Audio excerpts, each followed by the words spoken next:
Welcome back, Canonites. Today feels rather special. Many of you out there discovered me during my reviews of Halo Escalation, a series that really seemed to boost the popularity of this channel. Today we return to those humble roots with the release of Rise of Atriox Issue 1, the first issue in a 5-part anthology detailing the backstory of the Brute, the myth, the legend, and I gotta say, it's off to a good start. The comic opens with a transcription of Isabel's first meeting with Captain Cutter before the real comic begins. At an unknown time on an unknown planet, the UNSC is getting pounded by Covenant forces. We're introduced to Sergeant Kress, who is now the highest ranking individual at the UNSC outpost according to the local AI, Beatrix. We learn that there are 56 survivors, Marine and ancillary staff, and that the attack has come to a temporary halt, which Kress notes has happened before. Kress goes on via inner monologue to note that the Covenant just seem to be sending wave after wave to die. Starting to sound familiar right about now, ain't it? Interesting side note, the Marines seem to be wearing Halo Wars style armor, with the Brutes wearing Halo 2/H2A armor, so it's probably safe to assume that this is fairly early in the war. Anyway, back inside the base, Kress tries to grill the AI for information, but she sadly gets none. She also notes during this that the entire planet has been evacuated. Beatrix apologizes for the lack of information, noting that its main power core took damage and it's running on backups. If Kress needs anything of the AI, she needs to do it now. Kress tells Beatrix to get a message to command a call for help. As she finishes, a Marine announces that they found a live Brute. They notice that it doesn't seem afraid, but proud. The Marines don't know it yet, but if you remember how the Brutes became fanatically devoted to the Covenant religion upon integration, well, that's what we're seeing here. Outside, another wave of Brutes is dropped in. As their attack begins, Beatrix gives a live count of the number of active personnel, and it is dropping. She also notes that the Covenant have sent in exactly 40 troops. It is here that we finally meet Atriox. Interestingly, unlike his fellow Pack brothers, Atriox wears full armor like we see on the cover art rather than anything more familiar.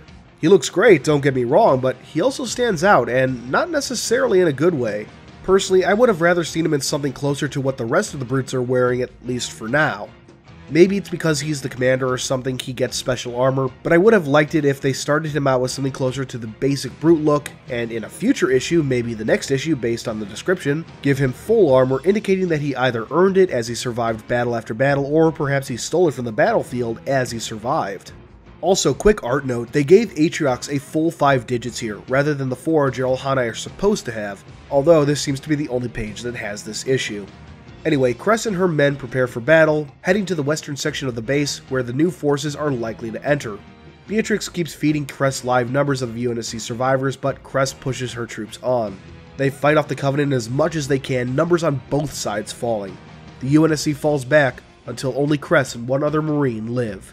Kress asks Beatrix if the AI had managed to get a message out, but Beatrix only says, "I'm sorry." In a last-ditch effort to make the Covenant forces pay, Kress and the remaining Marine hop onto a Warthog and mow down as many Brutes as they can. By the end, it seems like only Atriox remains. Atriox takes up a fuel rod gun and destroys the Warthog, leaving only Kress alive. Atriox and Kress face off one-on-one, but of course Atriox wins. Kress, in her final moments, reiterates something from the beginning of the comic. The Covenant don't seem to want to leave anyone alive on this planet, not UNSC, not Covenant. They could easily glass the planet, but they won't. It's like they want blood. And that wraps up the first issue. It's off to a damn good start if you ask me, with a compelling first look at what it meant to be on the receiving side of the Covenant's 40 at a time method. Art-wise, I love this. This issue was drawn by Eric Wynn, who drew Undefeated in Halo Tales from Slipspace, one of the better received stories. My only major criticism is that it doesn't really fit what I had personally imagined the Covenant would use Atriox's clan for. I imagined more Spartan 3 style suicide missions against overwhelming forces rather than what felt like almost any other Covenant ground mission. Seeing things from the UNSC side to start was a great idea, but the mission Atriox is sent on in here doesn't really feel like the kind of thing Isabel was describing in Halo Wars 2, at least to me. But at the end of the day, I still really enjoyed this. I loved that the first story wasn't told from Atriox's point of view, but just throws you into the thick of things. It makes the introduction of Atriox near the middle all the more compelling, and naturally makes the reader want to know more about this strange Brute. The artist did a great job of subtly hinting when this story could take place, with the Marine armor looking more like Halo Wars 1 than H2A if you ask me, while still leaving everything about the time and setting vague. This is a story out of time, a moment in Atriox's life that could have happened anywhere and anywhen. Beatrix was an interesting AI, though I am left wondering whether she was smart or dumb. Nothing in her behavior indicates a strong leaning either way, especially given that she's running on backup power throughout the comic. And that's the first issue, a damn good start. It's a return to form for Halo Comics, a medium that Halo's been struggling with since the transition to Dark Horse from Marvel. Hopefully, it's the start of a new trend. The next issue seems to revolve around Atriox's banishing, the cover showing him fighting off the Executioner from Halo Wars 2. Hopefully the issue won't be a rehash of that cutscene, focusing more on what led up to the attempted execution. We'll see in a month.